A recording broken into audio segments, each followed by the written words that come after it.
We should not continue trying to please people who simply want to keep being angry. When Kamala Harris became the presumptive Democratic nominee for president of the United States, the MAGA crowd immediately started screaming, "Why isn't she doing interviews? She's so scared. She's in hiding. They won't let her do an interview." She was supposedly being hidden from the media and from the public.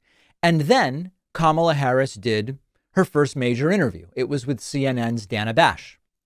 What did the MAGA people say? They said, oh, it was just one interview. She should be doing many. It was softball questions. She got everything wrong on policy. They weren't satisfied. And now Kamala Harris is going to be sitting down with 60 Minutes, The View, Stephen Colbert, and sitting down with David Pakman's show viewer Howard Stern. That's all coming up over the next 7 or so days. And you might be thinking, well, now, obviously, MAGA Trumpists are going to be satisfied, right? Kamala Harris is doing numerous interviews. This is what they wanted. They're going to be happy now, right? And of course, you would be very wrong. I can assure you that after this week's interviews, the Trump MAGA right will say all of the interviews were softballs from Kamala Harris supporters. Kamala Harris looked bad. She didn't know anything. She didn't explain any of her policies. And it will be important to remind these people, for example, that while Kamala Harris agreed to do the 60 Minutes interview, Trump agreed and then backed out of doing the 60 Minutes interview in terrified fashion because he would likely humiliate himself, and his staffers don't want him going anywhere near Scott Pelley, who was the one who would have conducted that interview.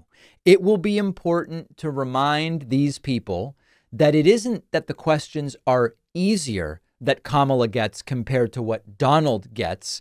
It's that when Kamala Harris gets questions, she can answer them in complete sentences and isn't rambling aimlessly as Donald Trump does every single time that he is asked questions in an interview.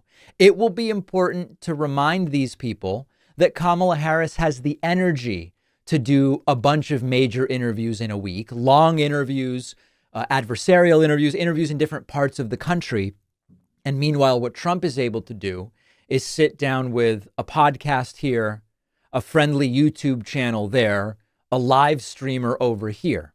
But the real conclusion that is important to come to now before we start evaluating these interviews that Kamala Harris will be doing is that no matter what you do to try to engage with a group that is built around perpetual outrage, you aren't going to be able to change their minds. They want to stay angry. They want to stay offended. Nothing is going to satisfy them.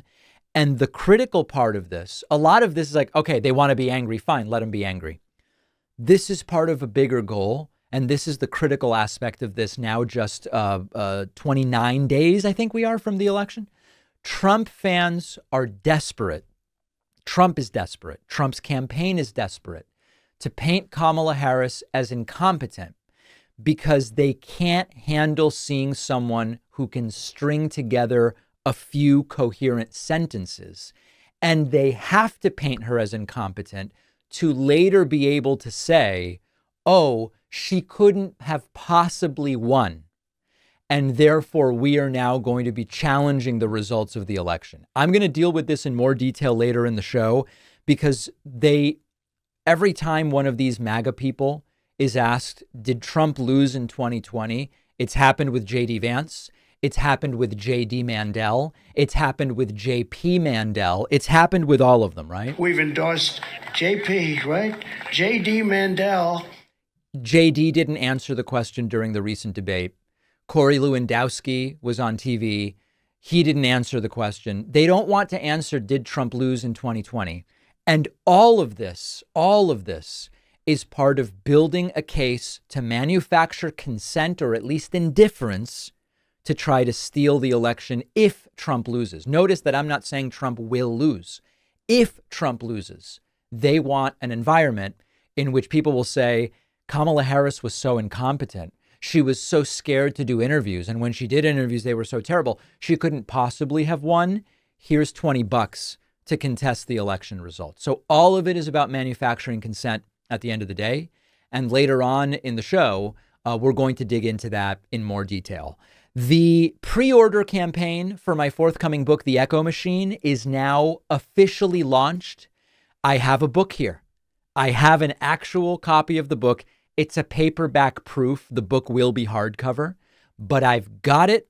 We have a lot of exciting things going on. If you've already pre-ordered the book, go to davidpakman.com/freebookstuff to fill in your info, send in your receipt, and make sure you'll get all of the free stuff.